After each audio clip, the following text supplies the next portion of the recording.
Hello বন্ধুরা, নমস্কার। আজ লক্ষ্মীর কিচেনে বানাবো রৌ মাছের চচ্চড়ি।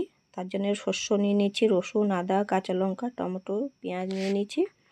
এখন মাছগুলিকে আমি ভালো করে ধুয়ে নেব। ধোয়া হয়ে গেছে। নুন দিয়ে দিয়েছি, হলুদ গুঁড়া দিয়ে দিয়েছি, লঙ্কার গুঁড়া দিয়ে দিয়েছি। ভালো করে এখন মেখে নেব। মাখানো হয়ে গেছে।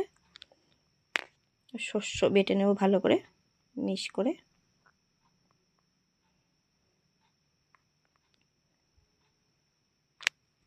বাটা হয়ে গেছে, তুলে নিচ্ছি। এখন রসুন, আদা, কাঁচা লঙ্কা, পেঁয়াজ কুচি সবগুলোকে ভালো করে বেটে নেব। এই করে বেটে নিয়েছি, তুলে নিচ্ছি।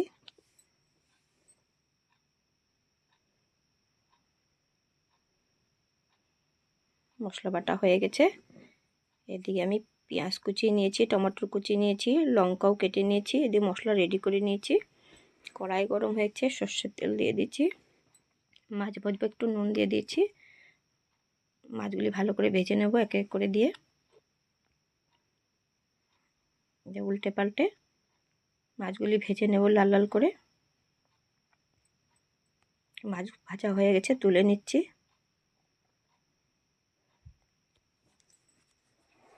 সবগুলি মাছ ভাজা হয়ে গেছে। মাছ ভাজা তেলে পেঁয়াজ দিয়ে দেব।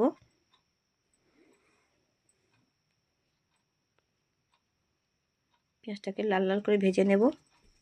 টমেটো কুচি দিয়ে দেব।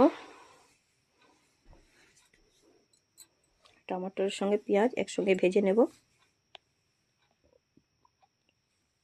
ভাজা ভাজা চেরা কয়েকটা কাঁচা লঙ্কা দিয়ে দিয়েছি। মশলা দিয়ে দিয়েছি, বেটেছিলাম কাঁচা লঙ্কা পেঁয়াজ, সেটাও দিয়ে দিচ্ছি। শস্য বাটা দিয়ে দিচ্ছি। ভালো করে ভেজে নেব। ভাজা ভাজা হয়ে গেছে। জল দিয়ে দেব। পরিমাণ মতো নুন দিয়ে দেব।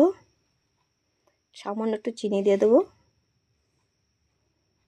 মাছগুলি দিয়ে দেব সবগুলি একসঙ্গে। সবজিটা কত সুন্দর হয়েছে, গ্রেভি গ্রেভি। গরম গরম ভাতের সঙ্গে খেতে ভালো লাগে। ধনেপাতা দিয়ে দিয়েছি। সবজি হয়ে গেছে, এখন তুলে নিচ্ছি। কত সুন্দর হয়েছে। ভালো লাগলে লাইক এন্ড সাবস্ক্রাইব কমেন্ট করবেন। আজ এতক্ষণ